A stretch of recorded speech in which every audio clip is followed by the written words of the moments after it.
पटाती भोले बाबा, पटाती भोले बाबा, पटाती भोले बाबा, पटाती भोले बाबा।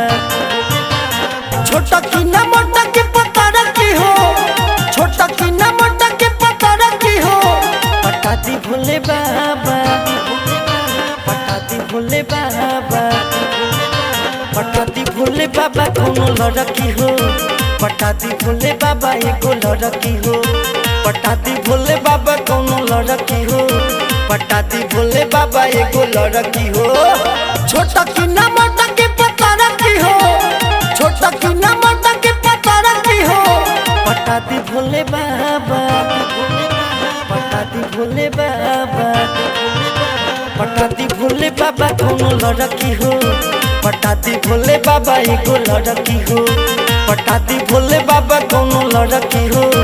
पटाती भोले बाबा एगो लड़की हो।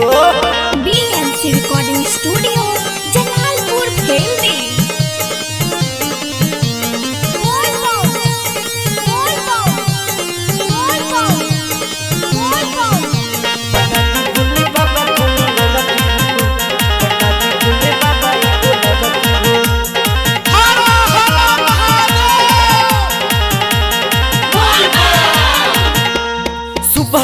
बाबा तुमने ही लगाई, बट कितना दुख हम कैसे बताई, बट कितना दुख हम कैसे बताई।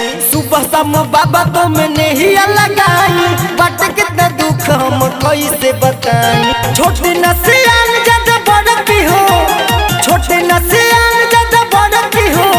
पटाती भोले बाबा, पटाती भोले बाबा, पटाती भोले बाबा कोनो लड़की हो। पटाती भोले बाबा एगो लड़की हो। पटाती भोले बाबा कोनो लड़की हो। पटाती भोले बाबा एगो लड़की हो।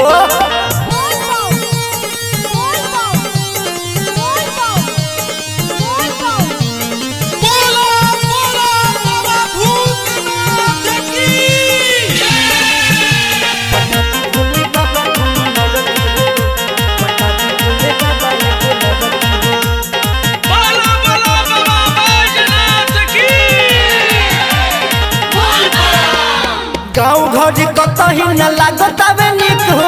हमरो बियाह बाबा कई दन ठीक हो, हमरो बियाह बाबा कई दन ठीक हो। गाँव घर कतही न लागत आवे निक हो।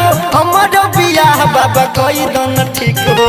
पढ़ल लिखल कवनो गोरकी हो, पढ़ल लिखल कवनो गोरकी हो।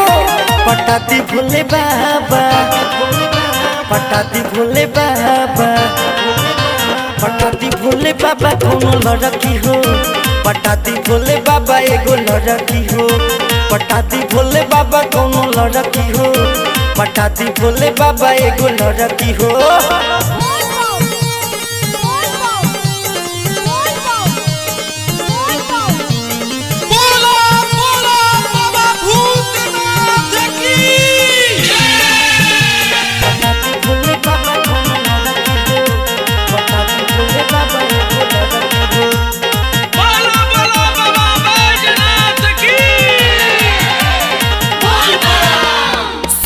सागर तो से कहे बार बार हो, अभिषेक पवन के जड़ल बका पार हो, अभिषेक पवन के जड़ल बका पार हो। सोनू सागर तो से कहे बार बार हो, अभिषेक पवन के जड़ल बका पार हो।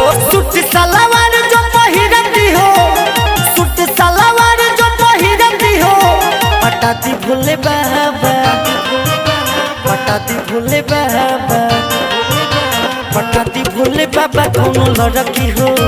पटाती भोले बाबा एगो लड़की हो। पटाती भोले बाबा कोनो लड़की हो। पटाती भोले बाबा एगो लड़की हो।